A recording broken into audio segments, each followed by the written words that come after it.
Hello, Overflow. How are you guys doing? Woo! So fun to be here. Hey, I'm trying to find, hey, Jacob, can you turn the lights up, so we can get all the lights? I'm gonna try to see if I can get, where I can get everybody in a selfie. So I can mark this moment, because this is probably the coolest I'm gonna be. Hold on a second. Wrong way. Not very good at this. All right. Okay, I think I can get most everybody if I don't fall in the baptism pool.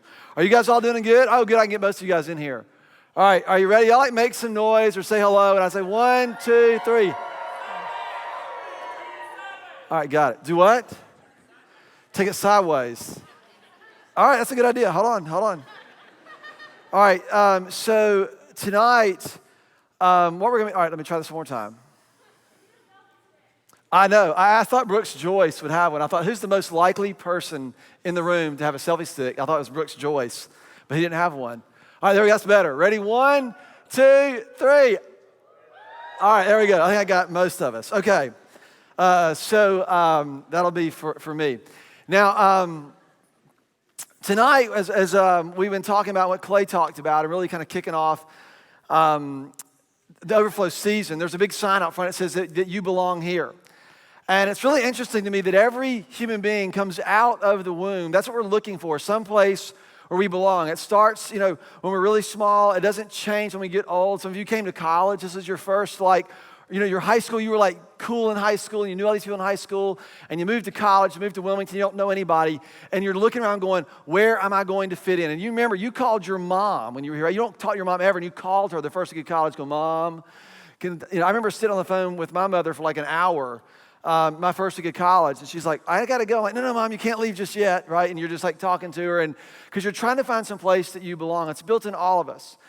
And what I want to do tonight, because we just sang a song, it talks about from death to life and grace to grace. And the message of grace is an extraordinary message, more than what we can even imagine. In order to understand grace, you have to understand something else. You have to understand something else. 1 John chapter 1. Verses 8 and 9, really famous passage. Some of you might know this. It says, if we say that we have no sin, we deceive ourselves and the truth is not in us. And most everybody in this room would believe that to be true. If we say that we have no sin, if I stood up here and said I don't have sin, or we lined everybody up in this room, we put them up here, and you said I don't have any sin, we would all say you're a liar, you deceive yourselves, and the truth is not in you. If whether you believe in Jesus or whether you don't believe in Jesus, you would understand fundamentally that every human being has something wrong about them. There's something, so even if you can't define what sin is, you would say, yes, human beings are sinful. We all have some kind of sin. That's why you don't throw stones. That's why you can't judge me. Who are you to judge me? Because we all have this. We understand this to be the case. So I remember when I was a kid, up until I was pretty serious about my faith through middle school, and then really in high school, I began to really try to wrestle out what I believed about God and Jesus and was this really true. And I was pretty serious about my own morality, my own doing things right. And I remember in the 9th grade trying to figure out what were the big sins that I struggled with, right? And it was or the big sins that were available to me. They weren't all I struggled with for various reasons, but the big sins were smoking, drinking, cussing, sex, and heavy metal music. That was kind of the big ones when I was growing up. And I remember thinking you burn your CDs, you don't smoke, you don't drink. It's what if you beat cussing? Okay, what if I finally don't say more bad words? I'm 10th grade, 11th grade, I don't say more bad words. Am I perfect? All of a sudden I've beat all the big 5 sins. I beat them all. And now what do I do for the rest of my life? Just live out this perfection. And I would ask you, when I say the word sin, and don't say it out loud, but just think around, what comes to your mind? What are the sins that you struggle with? What are the things that would be on your list? And maybe you don't know, I don't really think it's a sin. What are the things that you don't think are a sin that everybody else does think is a sin, right? What's on your list? If you had to define sin, what would you say that it is? And we talk about this, that Jesus came and he died for our sins. Right, we understand the 10 commandments. Don't kill, don't tell lies, don't bear false witness against your neighbor. You've all heard the 10 commandments. And people think that there's some giant moral statement. And if you think about this, don't kill, don't lie, don't cheat on your spouse. These aren't exactly hallmarks of morality. I heard somebody say one time that God took the bar of what it meant to be human and he dropped it on the ground and we crawled under it.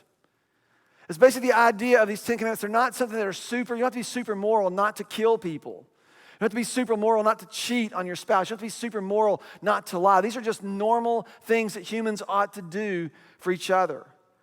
And yet somehow we have this idea, what is sin? Like what makes, and you can pick whatever list on yours, what makes sex outside of marriage a sin? What makes homosexuality a sin? What makes, drinking underage, or what makes, whatever your issue would be, pick whatever one, put on this, what makes it that way? What's the problem with it? What's wrong with it? I think that's how a lot of us live our lives. We grew up in the church and we think that we got to, it's like right and wrong. It's these two things. As I began to look at the Bible, I discovered something that was pretty startling to me. Jesus is not so concerned with the things that we do wrong. What he's concerned about is the things that keep us from life. This is a really big distinction to think about this. So we think this because a lot of us go through our whole lives asking the question, what's wrong with blank, with whatever it is I'm doing? What's wrong with this relationship? What's wrong with me saying this or doing this? What's wrong with me living like this? And that's not the right question. There's something else we need to be asking. In fact, I have two daughters. My oldest is 21. She's back out there somewhere. She just got married about a few weeks ago, about 4.5 weeks ago, as a matter of fact. Carson, my son-in-law, is back there somewhere. And so I'm very proud of her. But when she was born, I remember I had this kid in my life, and I didn't know what to do with it. I'd never held a baby before. And I remember when she was really small, she would like to do things in the kitchen. And I keep this picture in my office because this picture in my office reminds me that there are things in my life that I would flip out about at the moment that become some of the most precious memories later on. And this picture is my daughter, and she's standing in the kitchen. And behind her is the Lazy Susan. It is cracked open where we store like baking goods, flour, and such. And in this particular picture, the Lazy Susan is cracked open, and she has evidently gotten out a 5-pound bag of flour, and it slipped out of her hands or something like that. And this is what the picture looks like. I think you can see this on the screen. So this is Madison. She's probably about 18 months old, maybe younger. You can see the Lazy Susan is cracked in the side, and you can see the flour everywhere. It's in her hair. It's on her face. Her onesie is covered in it, and she's looking at us like, I don't know what you're talking about. What's the problem here? Like, 'cause that's what happens when you catch a kid doing something. You look at them and they're like, what's the problem? She's like, oh, this flower in my hair, this is the look I was kind of going for. I don't know what you're so been out of shape about. But here's what you notice. She's looking at me and I said, Madison, what in the world did you do? She cannot necessarily tell me what she did wrong, but what she knows for certain is that something ain't right. And you know how she knows? You see that little yellow object in front of her? That's a dustpan. She knew that she made a mess and that she needed to figure out how to clean it up. And so she is spreading flour all over our kitchen trying to clean this up. She might not be able to articulate what is wrong, but she knows for certain that something ain't right. And I think that's the case for a lot of us. We might not be able to say, this is what's wrong with one another. This is what's wrong in this relationship. This is what's wrong with this behavior, this pattern that I'm stuck in. But I know something ain't quite right. And the reason is because you and I were fundamentally made to be right. Not right as in correct, but right as in a right relationship, a rightness with the people and with the world around us, and more importantly, with the God who created us. You see this. I don't know if you've ever played soccer. Any soccer players in here? You're perfect, good. We play soccer. Or football, whatever you call it.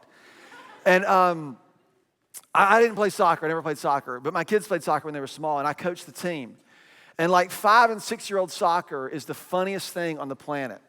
Because you're trying to explain to kids like, hey, don't gang up around the ball. Like, you can win if you just spread out. It doesn't matter what you do or what you say. They all pile around the ball. You know what happens? They just run around like an amoeba all over the field, wherever the ball goes. And there's always one kid who can kick the ball harder and can run faster than anybody else on the field. You know this. And they get the ball. And what will happen is, and we have one of these kids on our team, that would be in this amoeba ball. The ball would break out just a little bit. He would beat everybody to the ball, and he would kick it just as hard and as far as he can. It didn't matter where. And if it went in the air, it was big time good. And he would kick the ball, and as soon as he kicked the ball, he would watch. It could be going out of bounds. It could be going in his own goal. It could be as soon as he kicked the ball, it got up in the air. He would turn, look in the stands. You know what he's looking for? He's looking for his mom and dad. He's going, "Did you see me?" Right? "Did you see me?" All of us have this. Whenever we do something like that, every kid on the planet, whenever they do something that they think is significant, they turn around and look, "Mom, Dad, did you see me? Was there something that you approved? Was there something about me that's going to make you smile?" We have this built in us. And it's no different as we get older. It's just an imprint of something that we've been designed for by God. And so what I want for us to do in these moments is to think about this idea. Because all of us are looking and we're trying to say, "God, did you see me? Are you pleased with me?" And this begins this whole process of why we hide, why we pretend, why we justify, why we rationalize, why we do all these things. And that's what I want to address tonight. I don't necessarily want to address an issue. Tim Keller said it like this. He said that human problems are all ultimately symptoms of our separation, and our separation from God is the cause. That human problems are all ultimately symptoms, and separation from God is the cause. I don't want you to necessarily think about the issues, although you can take any issue and put it into this formula I'm going to show you. And I want you to do that by the time we're done tonight. But you can put any issue in this, and from this process, you can understand every issue on the planet. The most complex issues that you struggle with, that your friends struggle with, that you wrestle with, you'll be able to understand by thinking about them this way.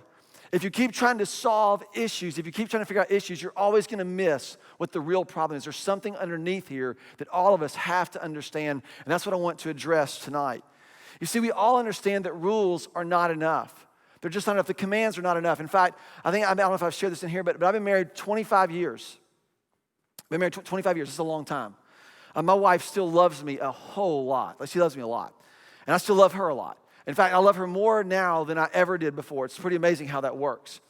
And 25 years, and I think there's a command in the Bible, and it's one of the big 10. If you imagine that I come home after 24, 25 years of marriage, I come home and say, "Hey, Julie, how was your day?" She says, "It was good." "How was your day?" I say, "My day was good." I said, "Did you commit adultery today?" And she says, "No. Did you?" And I say, "No." And then we high five each other and go, "What a great marriage we have."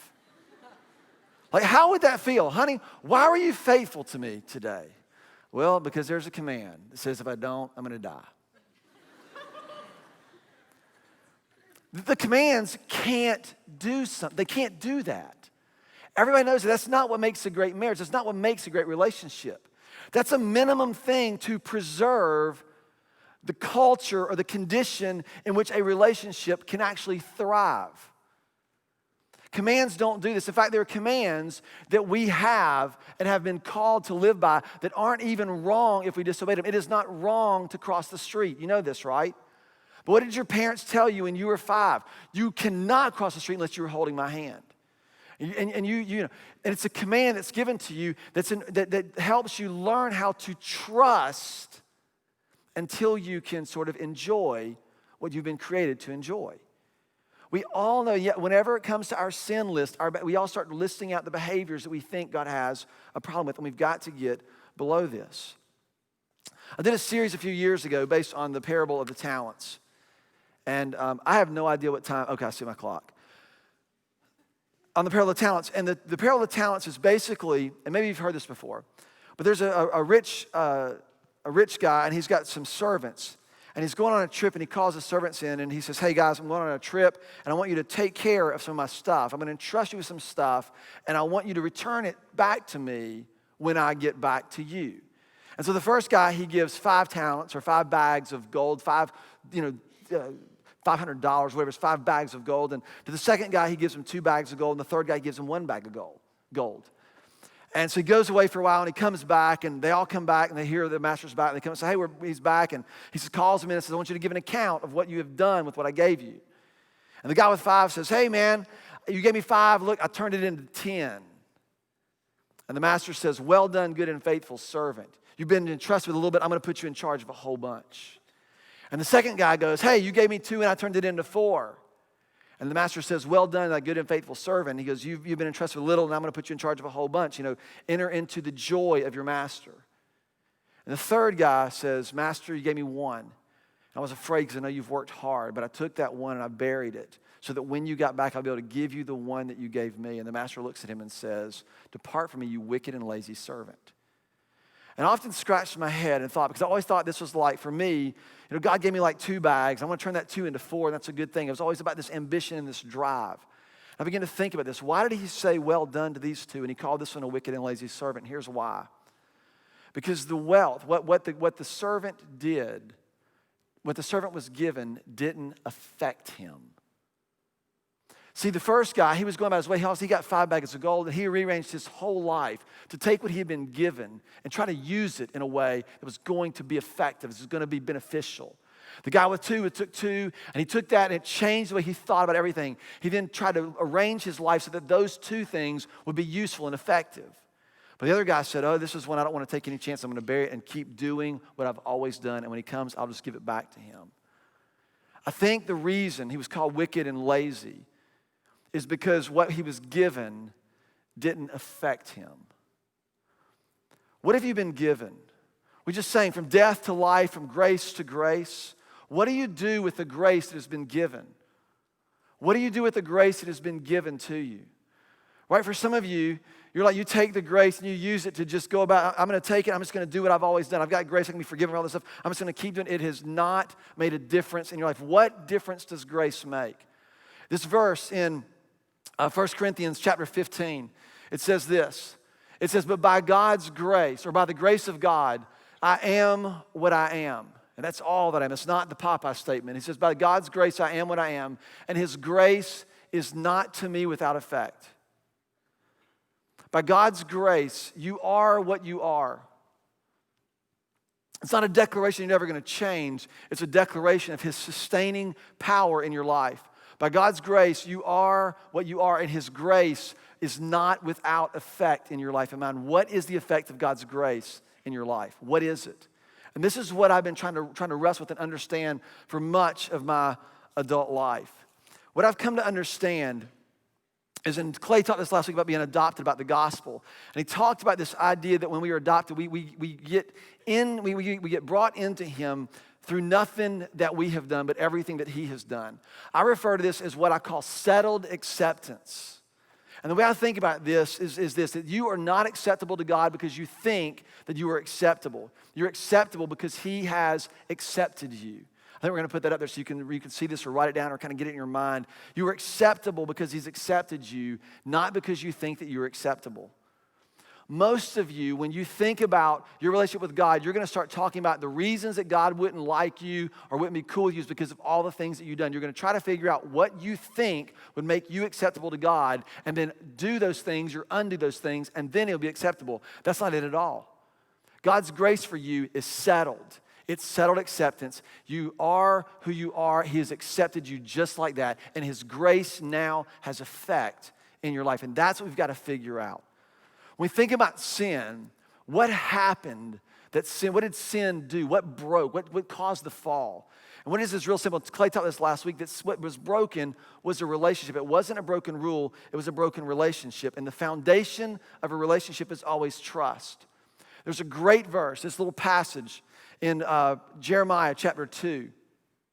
And this is where sin is defined in the Bible.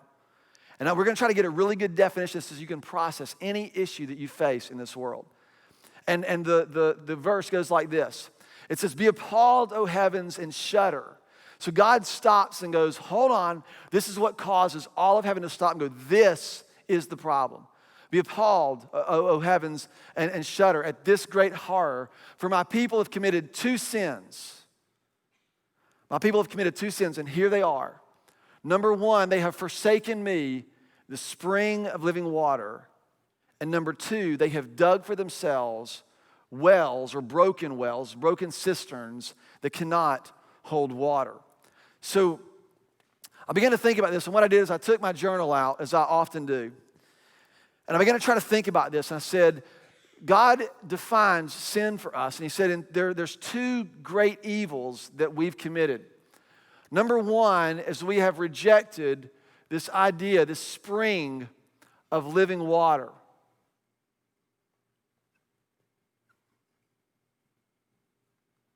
Can I tell what this is? Nope. Let's see if I can help.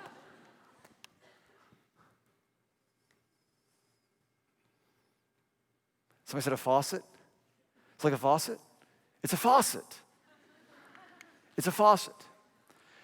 And he says that somehow there's something that pours out of him, this spring of living water. And he calls this over here the source of life. And there's something that pours out of him. And we have looked at him and said, oh, there's the spring of living water. And we said, no thanks, I think I'll drink somewhere else. And over here what we did is we dug for ourselves these broken wells that can hold no water. I went to architecture school. This is a section, in case you don't know what this is. It's a little da-da-da. It's a little well. This is the ground. Are y'all following me? Okay, so what happens is, he says there's these two things that we've done.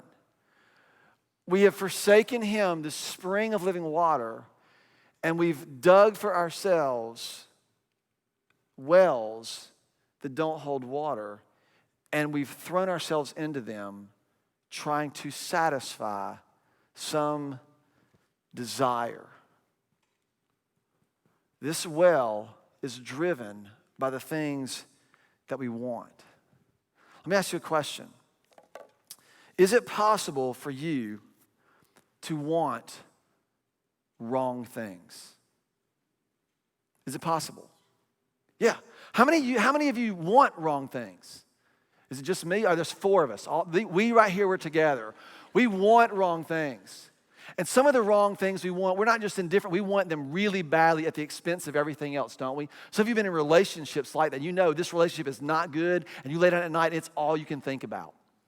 Some of you have been in situations where there's something that's driving you, and you know it's not right. If your parents knew, if your friends knew, if God knew, right, you know it would not be good, but you want it more than anything else. You have forsaken him, and you are chasing this. I meet people all the time that chase desires, and then they run smack into a wall. What we think is we run into a wall, and what you did is you just dove into the bottom of an empty well, and you hit the bottom. What compels these crazy desires that we have? I read this today in a book called Soul Keeping. John Ortberg says, a paradox of the soul is that it is incapable of satisfying itself, but it is also incapable of living without satisfaction.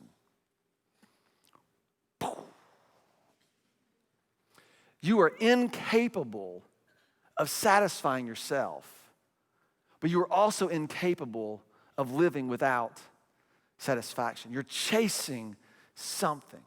You're chasing something. You see, when I began to kind of wrestle through this and try to understand what this is, how is it that this begins to work together? How do we stop doing this and start doing this? What happens to us that we would reject this idea of this living water? The Bible talks about this. Paul writes, it's brilliant how it's set up. In Romans chapter 6, this is where we'll spend some of our time. In Romans chapter 6, Paul starts off and he says, what shall we say then, since we have a lot of grace? Should we go on sinning? Big grace equals big sin. Right? I've been given a lot of grace. I get to do what I want to. He said, no, that's not it at all. He says, since you have been baptized into Christ, into his death, you've also been baptized into his life. The word baptized simply means immersed. You've been put underneath his death, and therefore you've been put underneath his life. You are underneath this waterfall of grace. And what you need in order to catch this waterfall of his grace is you need a vessel. And so he gives you your body and your mind and your soul. And he says, I want you to bring all of that underneath to be filled with this river of living water. And yet most of the time we're spending our time just chunking our vessel into this well, hoping that something will fill it. We're either going to be baptized into, we're going to be immersed into, or we're going to try to be immersed by all of these desires that we have. And we chase, and we chase, and we chase, and we chase. And he comes along, and he continues, and he writes this. He says, in the same way, count yourselves dead to sin. This is in Romans chapter 6, verse 11. In the same way, count yourselves dead to sin, but alive to God. There's this mindset shift. We've got to count ourselves as dead to sin and alive to God. Therefore, alive to God in Christ Jesus. Therefore, do not let sin reign in your mortal body so that you obey its evil desires. Do not offer any part of yourself to sin as an instrument of wickedness, but rather offer yourselves to God, who has brought you from death to life, and offer every part of yourself to him as an instrument of righteousness. What he's saying is, this is your little vessel. And he says, don't offer it to any of these things over here. Don't offer your body, don't offer your mind, don't offer your eyes, don't offer your hands or your feet, don't offer your heart to any of these things. Instead, offer them all to God. Offer them as a slave to him. Just stay over here. Trust this. This is what he's talking about. And then the last thing he says is because you are no longer, a sin shall no longer be your master because you are no longer under law but under grace. What grace does is grace frees you from the slavery of your sinful desires. Now, what most of us think that means is that if we say, God, if you don't want me to sin this way, take that away from me. And we go, well, God didn't take it away from me, so it must be okay. And that's not it at all, because that's why they call it temptation and not algebra. Right? The reason that things are appealing to you is because they are appealing to you. There is something over here that you will constantly want.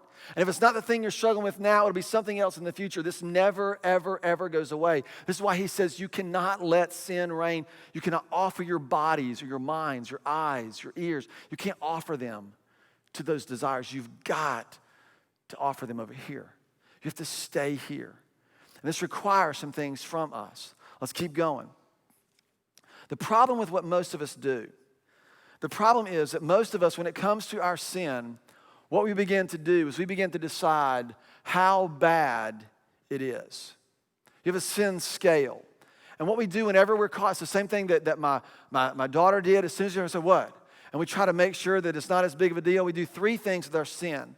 Whenever we're trying to realize that we have a desire here that's not met, we try to either rationalize it. We rationalize our sin. We say, this is why what I'm doing is actually right. This is why it's not as big of a deal. We just bring it and make it not so big of a deal. The other thing we do to it is we rationalize it. The second thing we do is, moving on. We justify it. And this is where we start blaming other people. Look what you made me do. Look what you made, right? We start just blaming everybody else. And we say, this is why I've done the things that I'm doing. This is why. Here's the reasons. And the thing is, if you ask any person in this room, if you ask about a behavior that you would admit and acknowledge, so you're just getting that, it's Taylor Swift's new song, or second new song, whatever it was, a couple days. So, but you would ask, tell me about this, and you could have a conversation, and you could tell them why you keep doing it with great detail, well thought out, because we are masters of rationalizing our behavior. And our culture is filled with this. And here's the problem. What I want for you to do, I want for you to feel the full weight of your sin, not so you'll be condemned. Because what the gospel does, what Clay talked about last week, what the gospel does, it says, there is therefore now no condemnation for those who are in Christ Jesus. But here's the thing. If you don't ever feel the full weight of your sin, you will never feel the full weight of his grace. And some of you, the reason you haven't been able to get your head and heart underneath this waterfall is because you keep trying to spend time trying to figure out how little of his grace you really need by justifying your sin. Here's what happens to us when we begin to justify and rationalize. What happens is this doesn't go away. What it does, it begins to form a crust on the bottom of your heart. It begins to harden. Because you sort of get immune to it. The things that used to bother you and quicken you, I probably shouldn't do this, they're like no big deal now, and you're on to something else. This is why physical lines and relationships are so dangerous, because once one thing gets comfortable, it's always something else, and it's always something else, and it's always something else. And what happens is we begin to adjust, well, he loves me, well, he's this, and whatever the rationalization is, what happens is it begins to form this layer on the bottom of your heart. And it just begins to fill up and up with all, and it gets harder and harder and harder. And this distance right here removes or is subtracted from the distance of his grace. And grace can only go as far as you allow it. The more you justify, the more you pretend that your sin isn't a big deal. So when we think about sin, what is it? How do you define it? If it's not adultery, or it's not sexual immorality, or it's not anger, or it's not belittling another person, or it's not gossiping, what is sin really? What is it that we've rejected and embraced? The way I think about this is sin is the fundamental distrust that runs underneath the behavior. I want you to stay with me for just a second. Sin is the fundamental distrust that runs underneath the behavior. This is where we've got to get some clarity, and you've got to do the work on this because I can't do this for you. When we were arguing about sin, most of the time they're arguing about which behaviors are worse than other behaviors, and it almost has nothing to do with that. It's what is the distrust that drives the behavior. What is it that you believe will satisfy a desire that causes you to engage in that behavior? That causes you to say no to what God has said and say yes because you believe that desire will be fulfilled here. What is it that you are distrusting about God that causes you to chase it somewhere else? That's the question. And the longer we play with this, the worse it gets. See, I want you to imagine that little kid who played soccer, who kicked the ball up. He says, "Dad, did you see me?" And Dad says, "Yes, I saw you." And they come home that afternoon, and Dad's got a big night planned for him, and they're getting ready to cook dinner, and they're getting ready to do things, and the kid comes in and says, "Dad, can I have a cookie? Can I have a cookie, please? Can I have a cookie?" And Dad says, No, you can't have a cookie. We're going to wait. "Dad, can I have a cookie, please, please, please? If you love me, let me have a cookie." "Hey, son, I told you, not now." And Dad goes out of the room. And the little kid sees the cookies, and he reaches up there, and he opens up the cookie jar. You know what he does? He opens up the cookie jar, and guess what he does? You know what he's doing? "Dad, did you see me?" When Dad's not found, he takes the cookie, and he eats it. So good. And Dad comes back, dinner's made. "Hey, kid, Mom made your favorite dinner. And then after dinner, me and you are going to get some cookies and milk. And we're going to sit on the couch. We're going to watch the football game tonight. Dad, that's like a great night." What's that kid doing? "Yeah, Dad, sure. Sounds like a great night." Because all of a sudden, it all starts. It all starts. And dinner isn't as good. And then that night, he's sitting there, and Dad gets the cookies and the milk, and they're sitting there, and the kid's next to him in the football game. He says, "Oh, son, isn't this great?" And the kid's wondering one thing: "Dad, did you see me? Because I think if you saw me, you would never be letting me sit here." And he sits there, and he goes on, and the kid can't enjoy the cookies. And finally, Dad says, "Son, what is wrong?" And the kid says, "Dad, I ate a cookie."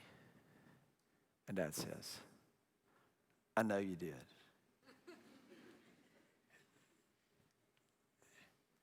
"What do you mean?"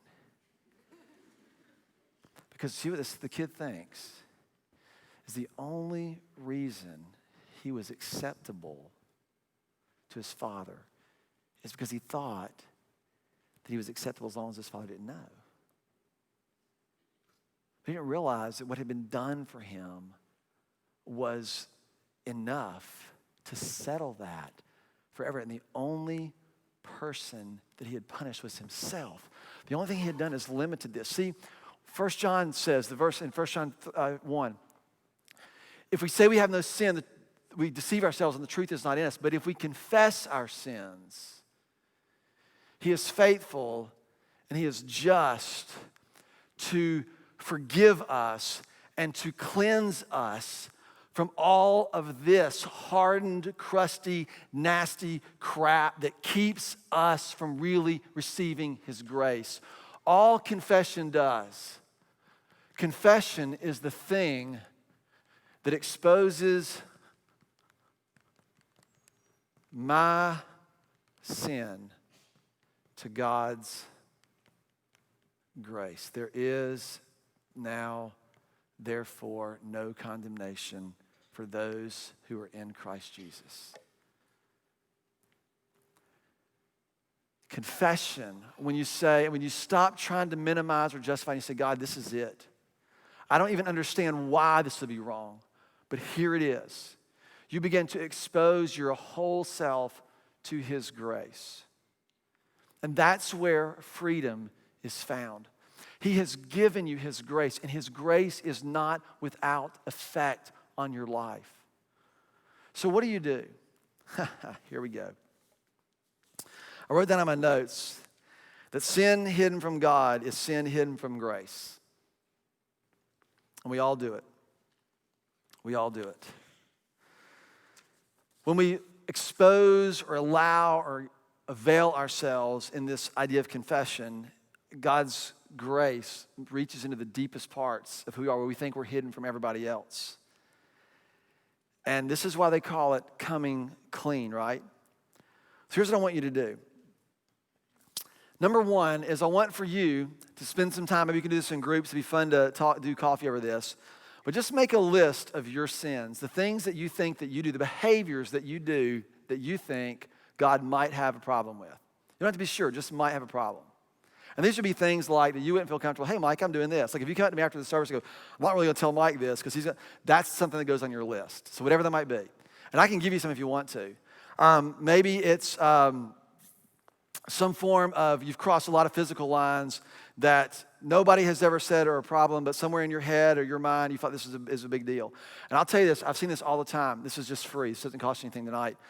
But I've done enough weddings, and I'll tell you this story, in fact, because it's so innate. This is so innate in who we are as human beings. We are all looking to say, is there something about me that pleases? And I think it's ultimately we're looking to God to say, and then when we don't understand that, we try to find it for everybody else. But I've talked to so many couples, and this is not y'all because you aren't probably at this stage yet, where they start dating for a while. Like, we've been dating for a while. We've been dating like 4 or 5 months, and I think we need to figure out if we're going to get married. Let's just move in together. And what's funny is they almost never tell me, hey, Mike, we want you to do our wedding. I'm like, perfect, I'd love to do your wedding. Are you living together? They all kind of, yes. And I remember one time I was sitting with this couple, and I asked him, so we're living together, we're fine with this, and I said, how do you think she feels about this? Now, if you're tracking, this is a disaster for this dude. Because I knew, I could see it in her. I could see in her eyes, this is kind of like not the big deal, but this is not the way I wanted it, but this is kind of how it is. I said to the guy, how do you think she feels about this? And what I knew is that if he says she's cool with it and she's not, then he confesses that he doesn't really understand the woman he wants to marry. And if he says she's not cool with it, then he's basically saying, I don't know she's not cool with it, but I don't care because I'm going to get my way anyway. So he's like torched. So we began to have this conversation. And as we kind of walked through this, they got to talk about what they wanted, their vision. What's your vision for your marriage? They said, oh man, we want to be Christ-centered, and we want we want kids. And I said, okay, suppose your daughter, she's 13, she's beautiful. She walks in and says, Dad, Mom, tell me how y'all got together. And they did exactly what y'all did. Oh, well, you see. And so you have two choices. And here's the problem. The problem isn't the behavior. The problem isn't they did something that taboo, you shouldn't have done that. That's not the problem at all. The problem is there was something that they could have trusted that they didn't trust, and they couldn't figure it out. Now, I'll tell you what he did. This is so cool. He went back after that meeting, and he called her dad and said, Mr. So-and-so, I've just realized that I have taken your daughter and used her as my wife without actually making her my wife, and I want to know if she can move back into your home until we get married. Her dad said no. No, we've already turned her room into an office. So she lived on the couch, and they spent the next 4.5 months preparing themselves to say, God, how can we offer all of our bodies and all of our minds and all of our hearts to be satisfied with the life that comes from you, so that when we join together as husband and wife, that desire is richly expressed in the way that you've designed. Now, that's one picture. For you, it might be a million different things. It might be the way you use your mind. It might be the ways you use your mouth. It might be all, you pick the issue. And what I would encourage you to do is to make a list. Just sit down. I don't have any more room on this board. Just sit down and make a list of the behaviors that you think might be problematic. And just list them out on one side of the page. Some of you are going, I ain't going to do that. It's fine. You're not going to do it yet. At some point in time, you're going to realize it'll never work. It's why sin is death. Over here, you write down the desire. And I don't just mean, I want her. I mean, you've got to go below that. Because what you start to do, you say, what is the desire behind this behavior?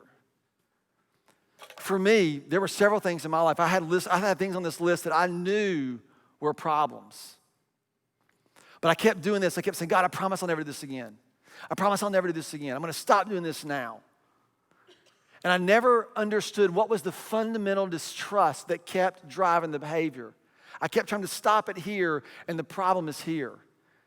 And what I realized was that there were things in my life, when I really sat down and wrestled, this was not an easy task. And I'm not going to tell you what specifically they were, because they're personal to me, and the things that you're dealing with are personal to you, and you need to do it this way. But I had to sit down and say, what is driving this? I remember one of the things that was on my list is I would lose my temper very quickly. I'd just lose my temper very quickly. And I realized that what was driving this was that I felt like I had a right, or I was entitled to my way in these moments. What it really came down to is that I just believed that I should be able to do these things because I was entitled to having these desires met in this way, and I could do it right now without waiting on anybody. For some of you are thinking about what causes you to keep in a relationship that you know is not healthy, and you go, well, if I don't, then I won't be. I'll be alone, or I'll never find love again, or I'll never get married, or I'll never have another girlfriend, or whatever it might be. And you put that desire and you keep minding what is driving that. What is driving that? It's the need to belong. It's the need to be loved. It's the need to be valued. Do you realize those are all legitimate desires that we meet in illegitimate ways? And that's the problem. As long as you're fighting the behavior, you'll never address what is really going on. You'll never learn or understand how does grace affect you. It's the idea when we begin to do this, because if you go on and it talks about this, it says, this is why this confession is so important. We've got to understand what's down here and say, God, I want to be baptized into your death so that I can be raised up into your life. And offer your bodies and your minds and your hearts and your souls to him in that direction every single day. Find out, what is it that you are distrusting him for, that you don't think he will meet in your life, and bring that to him. You know what his promise is? In John chapter 7, Jesus says, whoever believes in me, and what I mean by believes in me, I think what he means is whoever just stands underneath here. Whoever believes in me, out of his innermost being will flow rivers of living water. Do you know why? Because you will have a vessel that has been emptied and clean and is free to overflow with the life that he has promised you if you will just trust him. Because just as our relationship was broken because of our broken trust, our relationship with him is restored by restored trust. It is simply when you turn from this well and say to the stream of living water, I want to be under you. What we're going to do, and what I hope you'll do, is we kind of leave and process this over the days and maybe in your groups or however y'all do this. I would encourage you to make a list. What is it? What behavior keeps getting you? What is it? And then spend some time and say, God, what is the desire What is the thing that I am not trusting you for that I'm getting filled in the well? And I guarantee you, you'll find some things out about yourself that you never imagined. And those things that you find out will be among the most freeing things that you ever discover about your life and about his grace. Let's pray together. God, thank you so much for your grace, and it is not without effect. Father, I pray for all the students in this room, and the pressure that they live under is unbelievable. So much pull. Things happen so fast. Father, my prayer is that you would, in your gracious sovereignty, protect. You would protect their hearts. You'd protect their minds. You'd protect their eyes. Give them insight into their own drive and what's driving so much of the struggles that they might be dealing with. God, not so they'll be ashamed, but so they'll be free. God, that's my hope and that's my prayer. And I ask all these things in the name of your son, Jesus.